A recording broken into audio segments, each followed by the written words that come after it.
Olá, pessoal, boa noite. Tudo bem? Estão me ouvindo bem?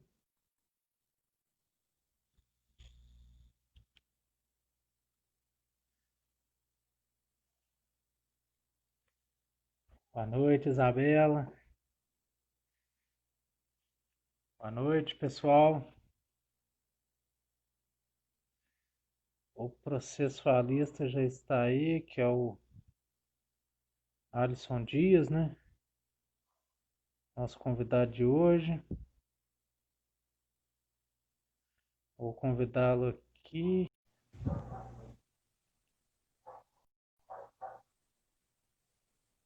Excelente, Isabela.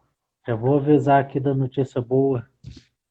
Vou esperar o nosso convidado entrar e vou falar da novidade aí do nosso direito na escola.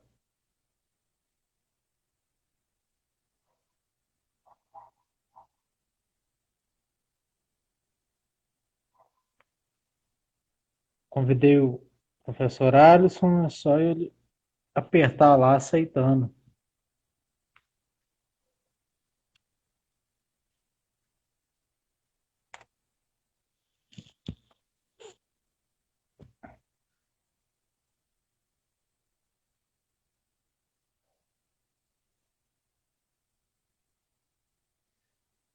Vamos aguardá-lo aqui aceitar o convite.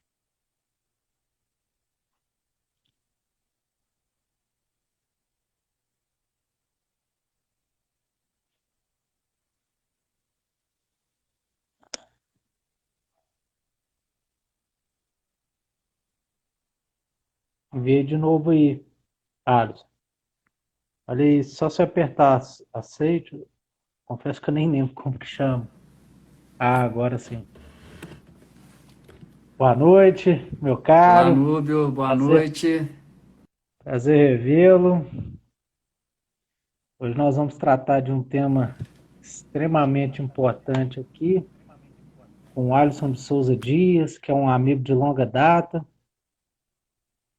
pessoa por quem eu tenho um carinho especial. Consegui te ouvir bem. Agora sim, Melhorou? Você está me agora deu ouvindo certo. agora? Sim, agora Hoje nós sim, vamos, desculpa. nós vamos tratar de um tema extremamente importante, atual, né? Com esse grande amigo que eu tenho, um amigo de longa data, que eu tenho um carinho especial. Antes de a gente entrar, se me permite, Alisson, só dar uns avisos aqui para o pessoal, nosso público ouvinte aí, que está ouvindo agora e que eventualmente possa ouvir depois, nós vamos deixar salvo aqui a live. Beleza. Especialmente uma notícia boa aqui, inclusive nós estamos aqui com a Isabela Bragança presente, que vem presidindo de forma exemplar a comissão OAB Vai Escola, e a comissão conseguiu aqui, junto à Câmara de Vereadores, junto com o vereador Caio, propor um projeto lá de implantação de ensino jurídico na escola municipal.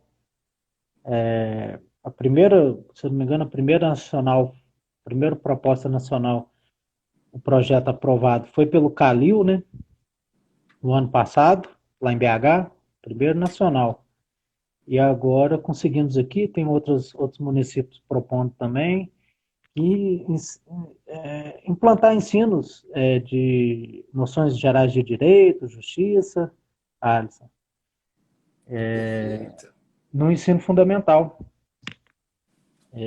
Gostaria só de deixar registrado aqui, nos anais da nossa live, o empenho aí da Isabela na comissão, que tem conduzido a comissão de forma exemplar.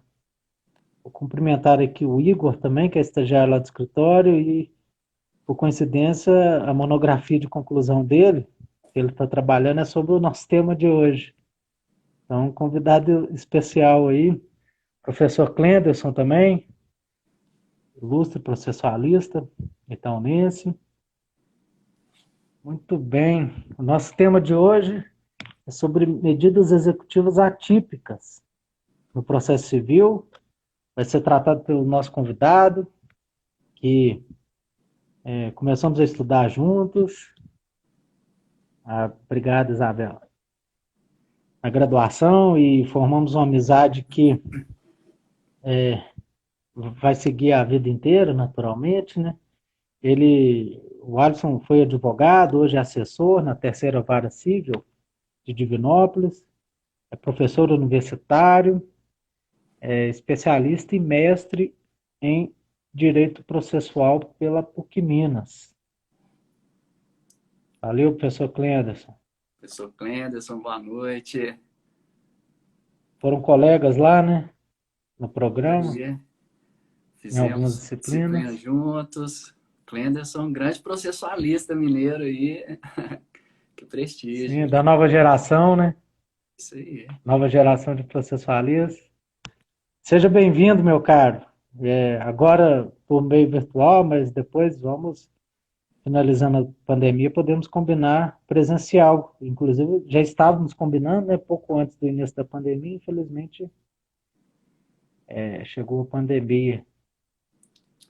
É verdade. Boa noite, doutor Núbio, grande amigo, presidente da OAB de Itaúna, na pessoa de quem eu cumprimento todas as advogadas, advogados, estagiários e todos os interessados no tema.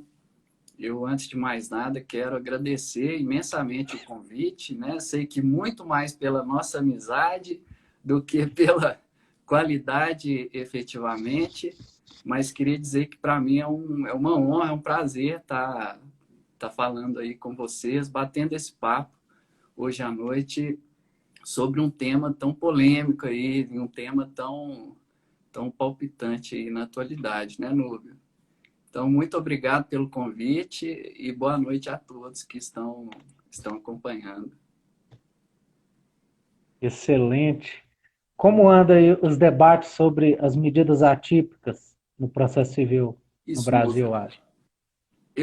A gente combinou esse tema porque é um tema que ganhou aí uma grande visibilidade, principalmente para o aspecto prático, né? E eu acredito que para a advocacia, o processo de execução, o cumprimento de sentença, pelo menos nas áreas não penais, né? Ele é muito importante na penal também, mas principalmente nas áreas não penais, civil, comum, administrativo, constitucional, tributário, porque é na execução que a obrigação vai ser satisfeita, né? Em qualquer procedimento que nós tenhamos aí uma condenação, nós necessariamente, muitas vezes, né, vamos precisar de uma fase seguinte, que é aquela fase em que a gente vai correr atrás de tentar transformar o que está no papel algo prático, algo real na vida das pessoas,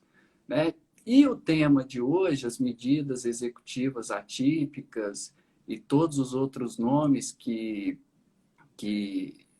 esse elemento, esse instituto aí vem recebendo da doutrina, na jurisprudência, ele surge não como uma grande novidade, apesar do que muito se noticiou, né? Porque o tema ganhou muito a mídia por conta de medidas atípicas que foram implementadas, na maior parte das vezes de forma equivocada, e daqui a pouco a gente conversa um pouco mais sobre isso, por conta de questões de suspensão de passaporte, suspensão de CNH, enfim, CPF e outras questões. As medidas executivas atípicas, elas surgem no Código de Processo Civil de 2015 como uma novidade, principalmente para obrigações pecuniárias, né? Aquelas obrigações de pagar a quantia. Eu tive uma fase prévia de conhecimento e o juiz condenou o réu a pagar uma determinada quantia, ou então eu tenho um título executivo extrajudicial e eu já quero receber, eu quero ter satisfeita aquela obrigação ali. Então, a grande novidade desse tema para nós aqui no processo civil surge nas obrigações de pagamento de quantia. Porque desde muito tempo nós já temos essa ideia da atipicidade dos meios de se alcançar a satisfação de uma obrigação, quando essa obrigação é específica, né? E por obrigação específica, aí a gente vai pensando entrega de coisa, fazer, não fazer, né? Então, a legislação processual, ela em maior ou menor medida sempre autorizou essas medidas que não estão expressamente previstas na lei, que o juiz pudesse adotá-las a requerimento da parte, para fins de satisfazer finalmente aquela obrigação de entrega de coisa, fazer ou não fazer. O que ganhou corpo com o CPC, como eu havia dito, foi em relação às obrigações de pagar quantia, né? Porque isso não existia. Antes a gente trabalhava, não existia, pelo menos de modo muito claro, positivado na lei. Antes o que nós tínhamos era aquele rol de medidas típicas, né? E a fundamental medida típica da execução de obrigação de pagar a quantia é a penhora. Né? Então eu tinha que ir atrás de patrimônio expropriável do devedor para tentar alienar esse patrimônio, converter ele naquela quantia para entregar finalmente ao exequente ali aquela parte que quer satisfazer o próprio direito.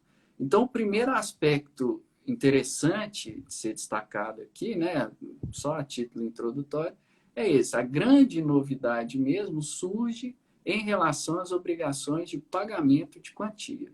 Mas o que são essas medidas executivas atípicas? A gente sabe aqui que tem vários advogados assistindo, mas eventualmente, né, quem ainda não teve algum contato com essa temática, eu gosto muito de fazer esse intercâmbio. Eu acho que talvez até pela nossa amizade, né, eu sempre fui para a área não penal e você sempre foi para a área penal, né? Então, acho que por conta dessas conversas, eu sempre fico fazendo pontes do processo civil com o processo penal, com o direito penal. Gosto de estudar, apesar de não trabalhar com ele, né? A ideia de tipo penal. Né? O que é um tipo penal? Tipo penal é aquele modelo abstrato de conduta que a lei prevê. Então, sempre que a gente pensar em tipicidade, tipo penal, a gente tem que pensar, imaginar, num modelo abstrato que a lei prevê. Pode ser um modelo incriminador, no caso do direito penal, ou pode ser um modelo de conduta, um modelo de resultado que a legislação previamente estipula, estabelece. Isso é tipo, isso é tipicidade. Quando eu consigo adequar alguma situação concreta ao que está na lei, eu posso, nesse exercício aí, né, que na faculdade a gente chama de subsunção, né, é essa tipicidade, essa adequação. Então, no caso, trazendo essa noção aí que o direito penal fornece para o processo civil, a gente pode pensar na tipicidade dos meios executivos como aqueles mecanismos que a legislação processual disponibiliza para nós alcançarmos um determinado resultado. Quando esses meios técnicos, esses mecanismos estão na lei, a gente fala que é um meio típico. E quando não há previsão legal expressa, pelo menos, a gente pode dizer que é atípico, né? Então, é dentro dessa ideia que surge a tipicidade dos meios executivos. Ou seja, eu vou olhar para a legislação processual quando ela desenha lá o procedimento executivo, o procedimento satisfativo, e vejo quais mecanismos ela me possibilita, a lei me possibilita, para tentar alcançar a satisfação da obrigação. Quando eu, de modo criativo, penso em alguma saída para concretizar aquela obrigação e não encontro um respaldo legal específico, então eu posso dizer que essa seria uma medida atípica. E qual foi o ponto positivo? Qual foi o ganho que essa positivação foi trazida, né, com o Código de 2015? Lá no artigo, o principal artigo assim, que a gente poderia pensar e que todos sempre mencionam é o 139, inciso 4 do CPC. Ele fica lá no contexto dos poderes, deveres do juiz, né, e prevê basicamente, né, grosso modo, que o juiz pode adotar qualquer medida, ainda que ela não tenha previsão legal, para alcançar a efetividade do processo. Então, medida coercitiva, subrogatória, mandamental, enfim, qualquer modalidade de medida, ainda que ela não tenha previsão expressa, o juiz pode adotar para tentar alcançar o resultado prático que está lá no título, certo? E a novidade que veio é que na parte final desse dispositivo fala, inclusive, prestações pecuniárias, né? Algo nesse sentido aí. Então, a grande questão que existia na fase anterior ao Código de 2015, né, que entrou em vigor em 2016, era a dificuldade que o advogado, né, que o profissional prático encontrava, de que ele entendia que seria possível alcançar o resultado por um meio que não estava na lei. E esse meio que não estava na lei, muitas vezes levava um juiz mais conservador, por exemplo, a indeferir aquela medida exatamente por falta de previsão legal, o princípio da legalidade, ninguém pode ser privado dos seus bens, sem o devido processo legal, etc. Então, muitas vezes, a dificuldade que o profissional encontrava era essa. Ele era criativo, encontrava uma solução que poderia finalmente satisfazer a obrigação, e aqui a gente tem que pensar o seguinte, é interessante para o próprio judiciário a satisfação da obrigação, porque é menos um processo também, né? É bom para o advogado, é bom para o cliente, é bom para todo mundo. Só para o executado que não é bom, né? Mas a ideia aqui é que o juiz mais conservador ele poderia simplesmente falar indefiro o requerimento por falta de amparo legal. O que o Código de 2015 fez, dentro de um sistema mais amplo, né, foi acabar com essa possibilidade do juiz indeferir por falta de previsão legal. O Código de 2015, ele buscou muito racionalizar lá aquela ideia, com aquele sistema dos precedentes lá, né, uma ideia de isonomia, de previsibilidade, mas ele também tentou buscar, com a implementação dessas medidas na execução, no cumprimento de sentença, meios para tentar desafogar o judiciário. Se a gente fizer uma leitura fina do Código de Processo Civil, a gente vai acabar percebendo, juntando todos os microsistemas que ele possui, que o Código veio para tentar auxiliar o Poder Judiciário a dar vazão aos processos, né? Mas isso é um ponto para outra discussão que a gente pode tratar. Mas especificamente no caso aqui das medidas executivas atípicas, elas vieram para tentar dar vazão ao número absurdo de processos satisfativos, né, de execução ou de cumprimento de sentença, que não terminam. Né? A gente pode tratar de outros temas, prescrição intercorrente, etc., que terminam o processo também.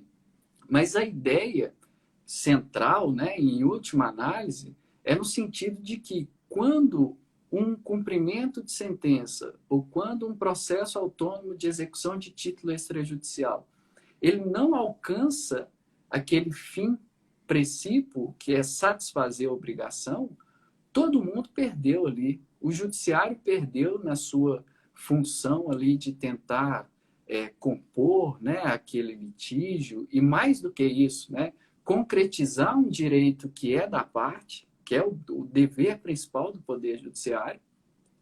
E, de outro lado, também, a gente acaba frustrando ali anos de atividade do advogado, que trabalhou muitas vezes na perspectiva de receber um percentual sobre o crédito ao final, do cliente, que tem um título em mãos e vai ter simplesmente lá um fundo para colocar uma moldura, um quadro, né? E não serve de nada. Então, essa ideia aí da atipicidade dos meios executivos, dessa possibilidade de se utilizar a criatividade para encontrar meios de se alcançar um resultado que não esteja necessariamente expressamente previsto na lei, ele surgiu como um grande ganho que nós temos aqui, né? Por quê? E principalmente o que agregou, a gente pode pensar nisso, né? A possibilidade de fixação de astrentes, por exemplo, para obrigações de pagamento de quantia. O juiz fixa uma multa pecuniária para o réu que não paga. Né? A gente simplesmente instituir uma multa para aquele réu inadimplente, para o executado, no caso, né, inadimplente, só vai fazer com que aquele débito aumente. Né? E para o devedor, quanto mais, isso pouco importa. Né? O sujeito que deve R$ 1 milhão, o juiz fixa uma multa diária de R$ 10.000. Isso para ele não vai fazer diferença nenhuma. E é muito, eu estou falando especificamente da multa, né, que é uma medida típica, com previsão legal, que foi estendida aí para as obrigações de pagar a quantia, só para ilustrar. Por quê? O ponto que eu quero chegar aqui é o seguinte: quando nós instituímos uma medida executiva atípica, sem ter um planejamento na forma como essa medida vai ser implementada, isso não vai adiantar de nada. Né? Em primeiro lugar, porque a medida executiva é meio, o próprio nome já indica isso, né? É um meio para eu alcançar um determinado resultado. Se a medida executiva atípica é meio, ela não pode se transformar na própria punição da parte, certo? Então, eu tenho que sempre, na prática, né, principalmente, tentar pensar e tentar relacionar o objeto dessa medida com o objeto da obrigação. Por quê? O juiz simplesmente determinar a suspensão do passaporte de uma pessoa que nunca viajou para fora do país, que não depende dessas viagens para fora do país para poder, enfim, desenvolver suas atividades, ela é desinteressante. Ela não vai fazer com que brote dinheiro para ela posteriormente. Né? Então, a efetividade da execução, que é o que se busca com essa medida atípica, ela vai permanecer, vai subsistir. Então, é muito interessante que a gente tente correlacionar essa ideia das medidas atípicas, algo que não tem previsão legal e que eu quero que seja implementado para tentar, enfim, satisfazer a obrigação, com o objeto da obrigação, com a finalidade daquele processo. Né? Então, caso aí alguém tenha entrado ou participado para ver se eu vou participar dessa live aí porque talvez eles me dão algumas dicas lá para minha execução que está agarrada aqui e me dizem quais medidas eu posso pedir. Isso é tudo que a gente não vai fazer aqui, né? A gente pode até ilustrar em termos mais amplos, porque se as medidas são atípicas, isso significa exatamente que não dá para relacionar quais são essas medidas. Elas podem ser qualquer coisa, pode ser qualquer medida. Né? E Tem que aí, se adequar ao caso, né? exatamente. Ela tem que se adequar ao caso concreto, como se fosse a tipicidade.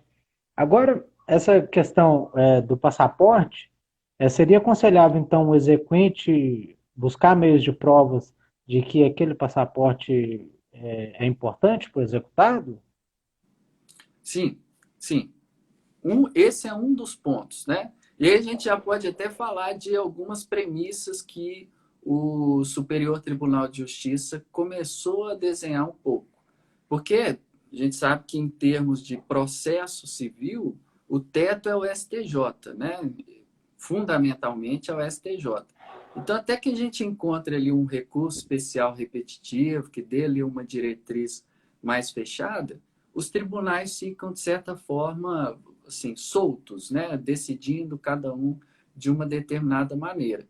Mas esse realmente é um dos pontos que o STJ tem indicado como, não como requisitos, né? Mas como premissas que precisam ser observadas para demonstrar que a medida é adequada, que ela vai ser útil, que ela vai ser efetiva. Né? Então, eu tenho que demonstrar de que maneira, fazer uma correlação para o juiz, demonstrando de que maneira a suspensão do passaporte da pessoa vai contribuir para localizar bens dela.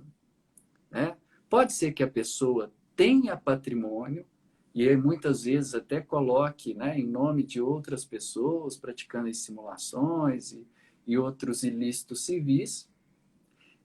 Pode ser que a pessoa tenha patrimônio, e por essa blindagem patrimonial, ela entender que pode fazer qualquer dívida que quem quer que a execute não vai conseguir atingir o patrimônio, porque não está no nome dela. O juiz vai acessar Cisbajude, vai acessar Renajude, vai acessar tudo e não vai encontrar nada, porque está tudo em nome de Laranjas.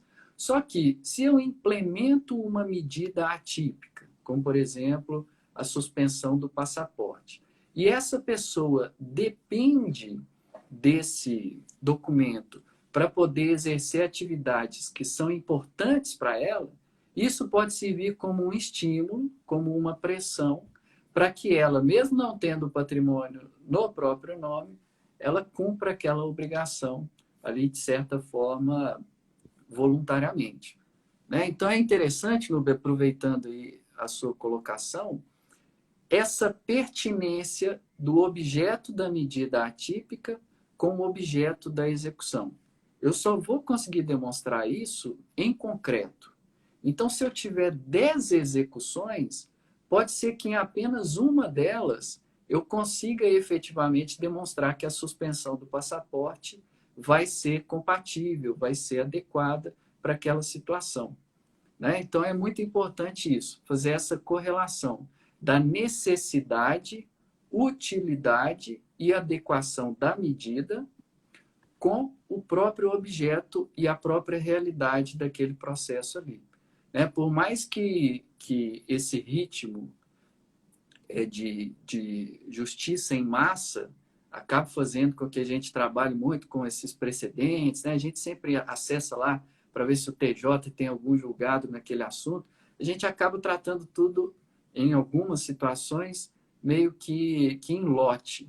Né? Mas no caso específico das medidas executivas, é muito importante, e é aí que nasce a importância do advogado, principalmente, né?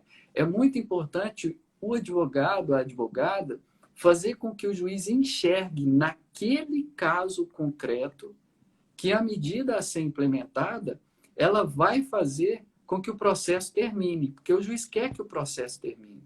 Né? Então, é até interessante o advogado desenvolver uma argumentação demonstrando que aquilo lá é necessário, vai ser útil em termos processuais e é adequado ao caso concreto.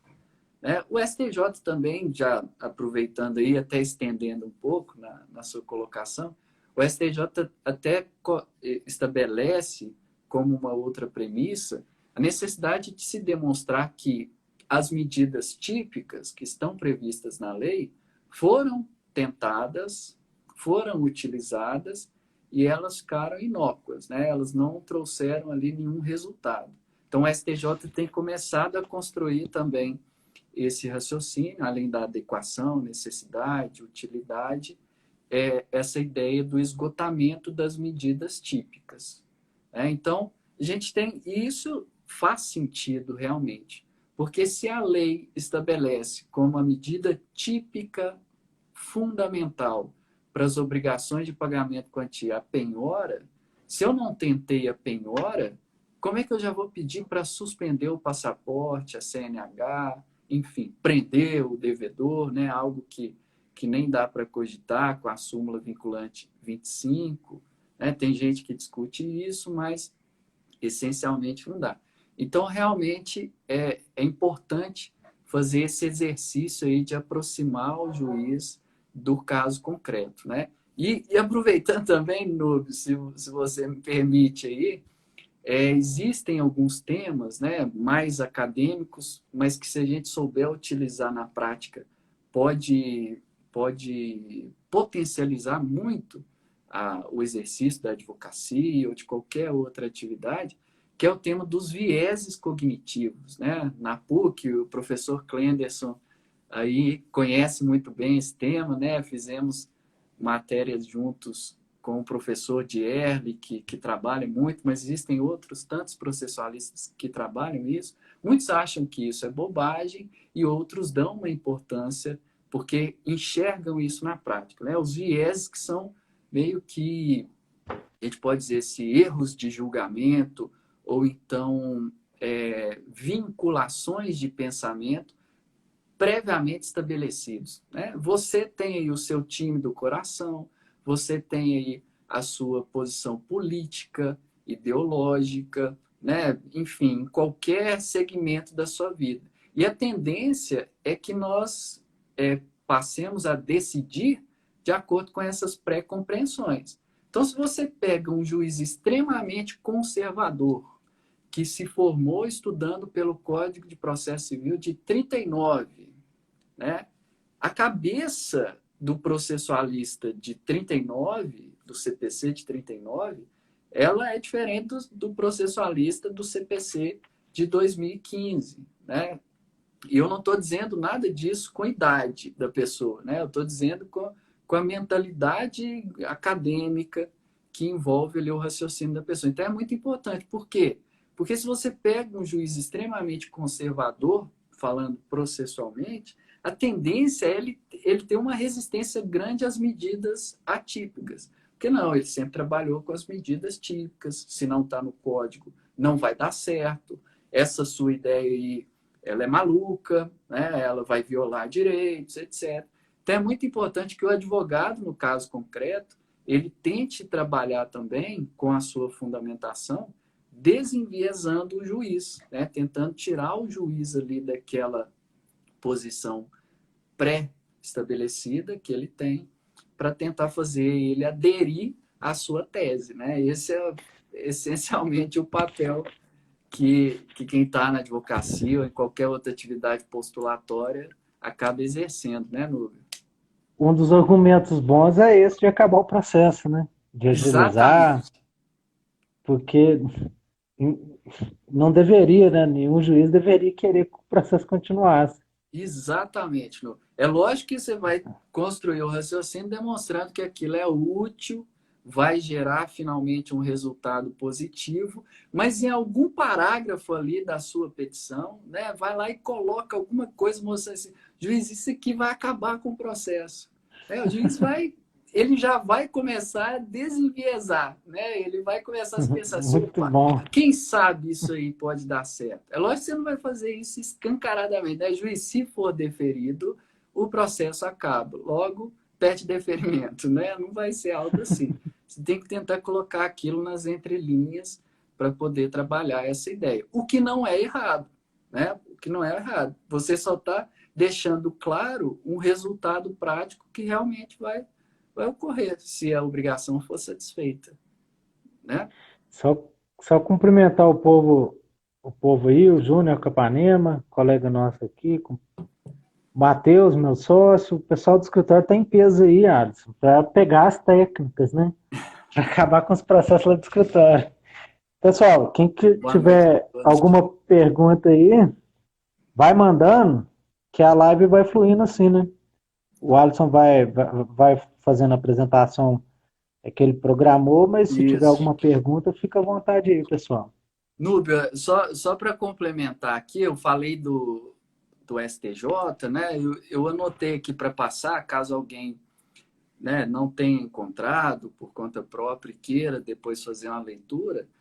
O grande caso que é citado por tribunais de justiça para deferir ou para indeferir essas medidas atípicas, porque, né, geralmente o cumprimento de sentença e a execução vão ficar aqui no primeiro grau, né? Alguma vara civil, alguma vara especializada e tal.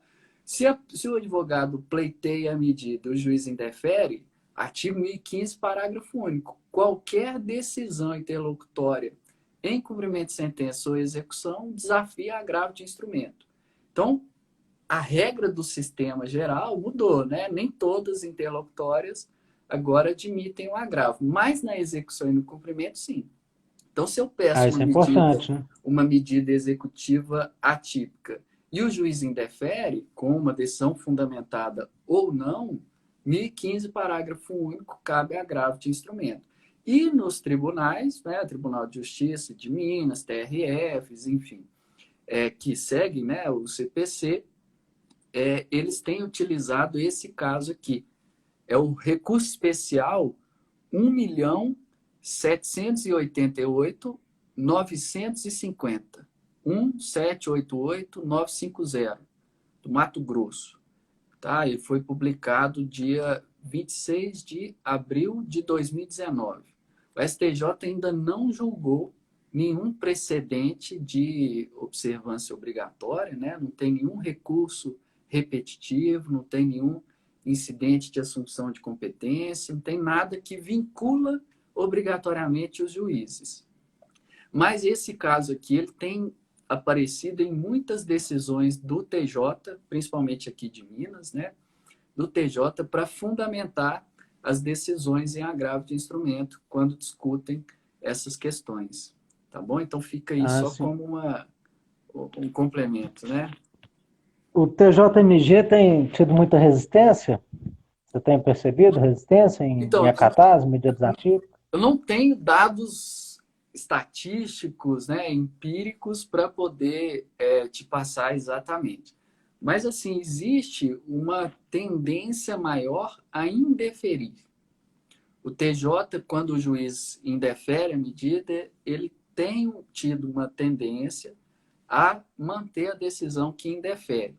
E aí, Núbio, se você me permite, até já puxar aqui um outro gancho que eu queria comentar hoje aqui também, diz respeito exatamente a essa manutenção ou então reversão do julgamento, né, da decisão ali.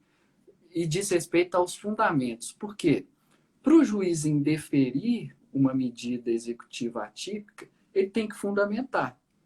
O 489 do CPC, no parágrafo 1º, ele traz lá várias situações, né? Não se considera fundamentada uma decisão quando? Aí ele traz ali umas hipóteses exemplificativamente. E a gente sabe que pelo 93.9 da Constituição, se não há fundamentação, a decisão é nula. Nula. Isso significa que se o juiz indefere, simplesmente falando, indefere por falta de previsão legal, não está fundamentada a decisão. Se não está fundamentada a decisão, eu posso agravar, tentar anular ou já tentar reformar essa decisão diretamente no tribunal, né? Essa parte da fundamentação feita pelo juiz, todo mundo já conhece, né? Todo mundo cobra essa fundamentação do juiz. Mas eu gosto muito, em sala de aula, quando eu explico sentença, né? Explico esse dispositivo, eu gosto de chamar atenção para isso, por quê?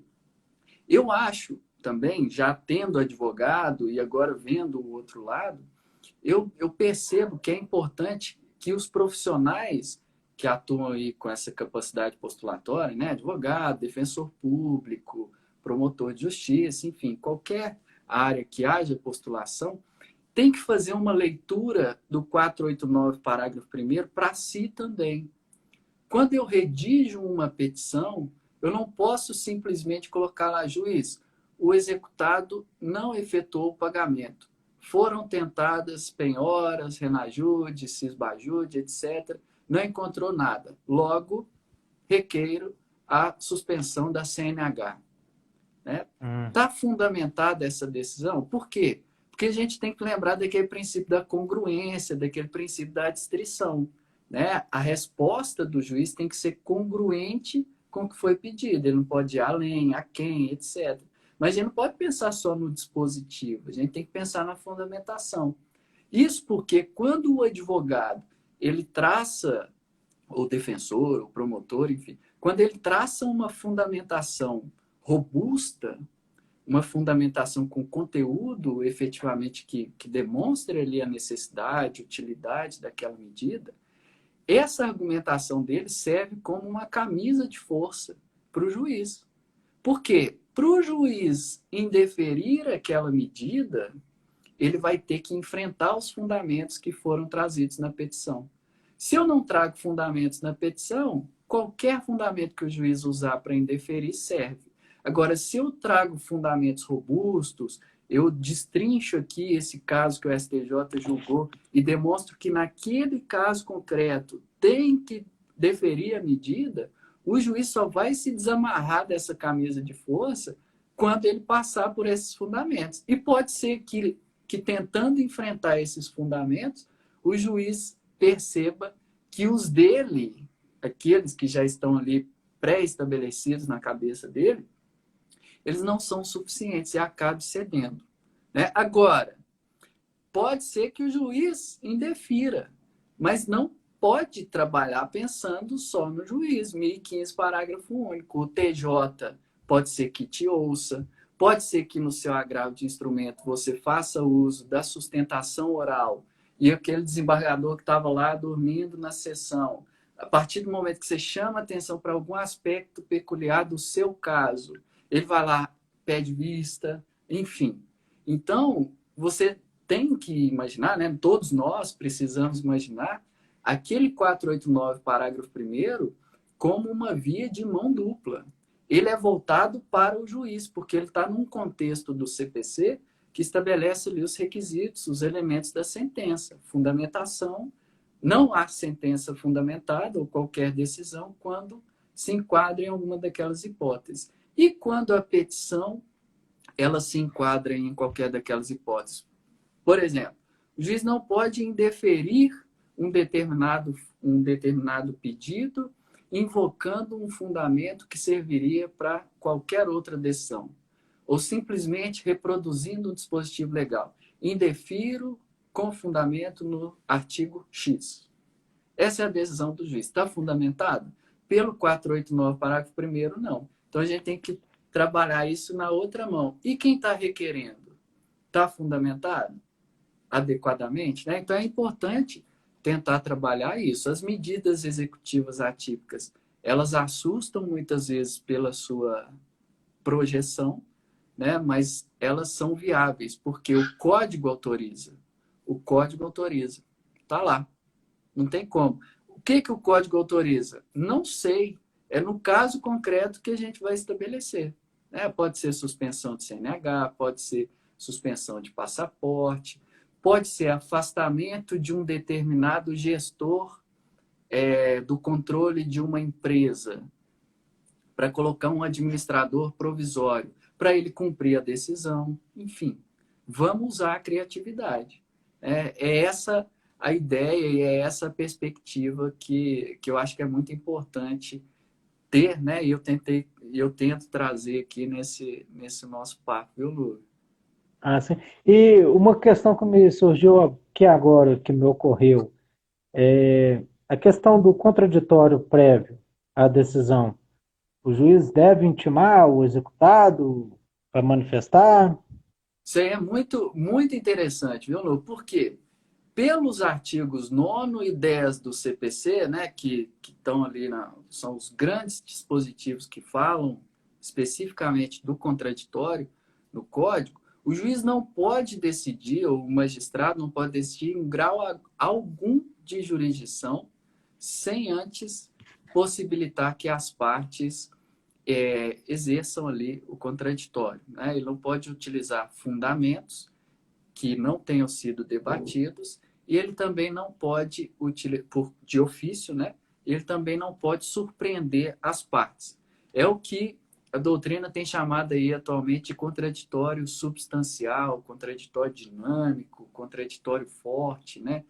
Ou seja, as partes têm que ser cientificadas daquilo que acontece no processo, elas têm que ter oportunidade de se manifestar, né? E principalmente elas não podem, aí dentro dessa estrutura, não podem ser surpreendidas pelo juiz. Né? O próprio artigo 10 ou 9 do CPC, ele traz lá em quais hipóteses que o juiz pode flexibilizar o contraditório, mitigar o contraditório. Né? Quando for uma tutela provisória, naquela decisão lá na ação monitória, enfim. A questão é, não necessariamente o juiz pode, ou melhor, não necessariamente o juiz deve dar ciência ao executado da implementação ou do deferimento daquela medida. Mas quando que isso poderá, de acordo com o que tem, de certa forma, sido entendido aí, né?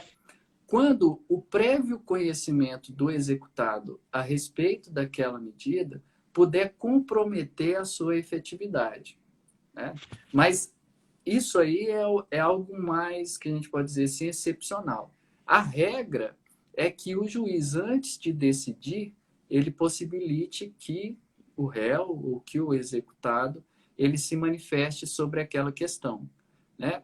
E, em muitos casos, Núbio, é interessante que o executado seja ouvido previamente sobre aquela medida, porque isso pode ser um estímulo, né? Ele prevendo que é a suspensão, não vão sair dessa suspensão, né? Vamos pensar em alguma medida que seja mais objetiva, mais direta sobre a sua pessoa e que não está no controle dele, né? Do executado. O juiz, ele defere, ele abre vista do requerimento do exequente para o executado se manifestar, e ao ver que aquele pedido pode ser acolhido, o executado cumpre a obrigação. Então, tem que avaliar, no caso concreto, se será imprescindível essa mitigação do contraditório para que a prévia oitiva do executado não frustre aquela medida que vai ser executada ali, tá? Mas, em E geral, aí por exemplo, vale. no caso da suspensão do passaporte, né? Pode ser que a suspensão do passaporte para evitar que o executado se evada do país, por exemplo, se ele for comunicado previamente, o que ele pode fazer? Ele pode sair do país e depois suspender o passaporte, vai depender de outros aspectos ali. Então, a medida e a situação concreta é que vai nos indicar aqui. Tá? Mas não tem se entendido aí necessariamente como uma violação ao princípio do contraditório, essa prévia oitiva, a mitigação dessa prévia oitiva do executado. Tá? Mas, E aí, claro, né, a gente tem que demonstrar que isso é indispensável. Tá bom? uhum, Acaba surgindo, na verdade, como uma cautelar executiva, né? Porque eu tenho que demonstrar para o juiz ali que ele precisa decidir sem ouvir o executado, para fins, né, de assegurar o cumprimento da obrigação. Então, a medida executiva atípica, ela acaba assumindo contornos cautelares. Né? E se a gente cai nessa área da cautelaridade, cai na autorização dos artigos 9 e 10 para flexibilizar o contraditório. uhum. E aí a mitigação vem aquela questão também da fundamentação, né? Seria interessante se o exequente tiver interesse em postular isso, ele já trazer os fundamentos para mitigar o contraditório, né? Porque se Sim, ele simplesmente falar, não intima outra parte, deu um contraditório postergado após a decisão, alguma coisa assim, talvez tenha exatamente. boa chance de obter êxito, né? Exatamente. A dica é: eu estou num processo de execução, estou num cumprimento de sentença. Entendo que, naquele caso, a medida atípica que está sendo requerida, ela não pode contar com a prévia oitiva do executado. Então, desenvolva o seu raciocínio, trazendo lá as questões, né, que a gente já conversou, mas em cima daqueles requisitos do artigo 300, das tutelas provisórias de urgência, né? Porque as tutelas provisórias são cabíveis em qualquer modalidade de procedimento. Pode ser na fase de conhecimento, pode ser no cumprimento de sentença, pode ser na fase recursal. Então, eu quero a medida executiva atípica ali no contexto cautelar. Né? Então, trabalha ali dentro dos requisitos do artigo 300, que o juiz vai visualizar essa sua pretensão claramente e vai analisar a partir dela. Né? Tá Uhum. bom? Aí, só para completar, Núbio, o contexto das tutelas provisórias já traz uma ideia de atipicidade, né? Porque o artigo 297 ele trabalha lá com o chamado poder geral de efetivação. O que é o poder geral de efetivação? Nada mais é do que a adoção de medidas executivas atípicas dentro das tutelas provisórias. Então, se eu preciso de algo tão urgente que não pode contar com a prévia oitiva do executado, eu tenho que trabalhar dentro desse contexto, artigo 300, artigo 297, ok? Uhum. Sensacional. Nós estamos chegando no finalzinho aqui da live, nosso tempo Voou o tempo. já, já estamos nos derradeiros 5 ou 6 minutos, pelas minhas contas aqui. Pessoal, se alguém tiver interesse em fazer alguma pergunta, alguma manifestação aí, a Isabela, a mais cedo, quando você tratava sobre a questão da necessidade de fundamentação, ela concordou aqui, ó, tem toda a razão do advogado fundamentar, né, os pedidos até para facilitar o juiz também, né, É, para entregar eu, mastigado. eu, tem esse aspecto aí, mas acho que esse é o menos importante, porque o mais importante é o depois do juiz, né? Porque o juiz pode acabar indeferindo. Ah, Muitas sim. vezes, quando se tratar de atipicidade, ele vai indeferir, né? Os juízes que estiverem enviesados ali, ele vai acabar indeferindo. Então, a sua fundamentação, ela é importante para depois o tribunal não falar que houve supressão de instância, por exemplo. Né? Você não discutiu isso lá Uhum. embaixo, como é que você já está trazendo isso para cá? Então, é importante você fazer uma fundamentação robusta, porque às vezes você consegue com o juiz. Se não conseguir com o juiz, você tem que ir recorrendo, né? Os recursos estão aí para isso. E até também para dificultar a fundamentação do juiz. Dificultando a Exatamente. fundamentação em contrário, facilita aí uma postulação de nulidade, né? Exatamente. Porque a decisão que não é bem fundamentada, né? Se você Exato. dificulta uma fundamentação negativa do juiz, você tem uma possibilidade aí, além de uma nulidade. Essa questão, Exatamente. o Júnior Capanema está parabenizando aí, o André batendo palminha. Ah, muito obrigado, Agora, pessoal. me veio uma questão rápida aqui, mais voltada no processo civil. No processo penal é sem chance.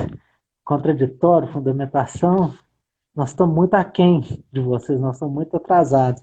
Mas no CPC você acha que, a Isabela, parabenizando aí também pela Muito excelente live. obrigado, doutora Isabela. Muito obrigado.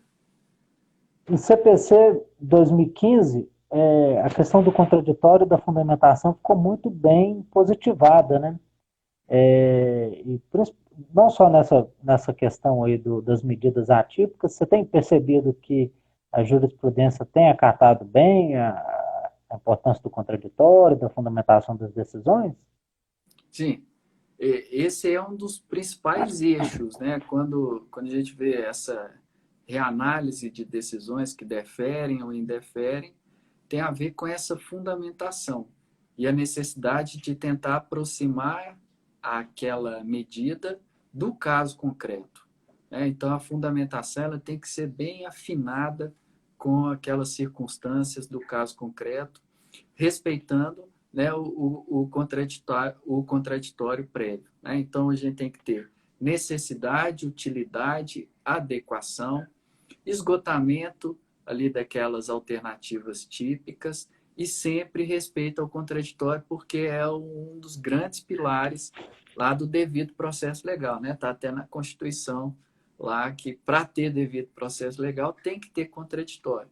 O que a gente pode discutir no caso concreto é que o contraditório seja prévio ou posterior, mas ele nunca, em nenhuma hipótese, sob pena de nulidade do processo, ele pode ser suprimido. A gente pode levar ele para um momento anterior à decisão ou posterior à decisão. Né? E aí, para o advogado, vai depender de que lado você está. Se você está pelo exequente, defenda que tem que mitigar, trabalha lá com o poder geral de efetivação, tutela provisória. Se você está pelo executado, então tentar, né, demonstrar para o juiz que tinha que ter te ouvido antes e a decisão é nula. Sensacional. Acho que agora o tempo já vai esgotar mesmo, e antes de deixar a palavra final aí, eu gostaria de agradecer o público presente agora e quem vai eventualmente assistir depois, nós vamos deixar salvo aí no feed, né? Para o pessoal assistir. Gostaria de te agradecer também, Alisson.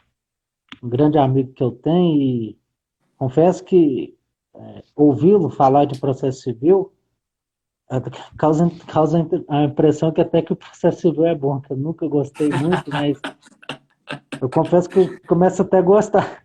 Só que daqui a pouco eu vou deixar de gostar de novo, né?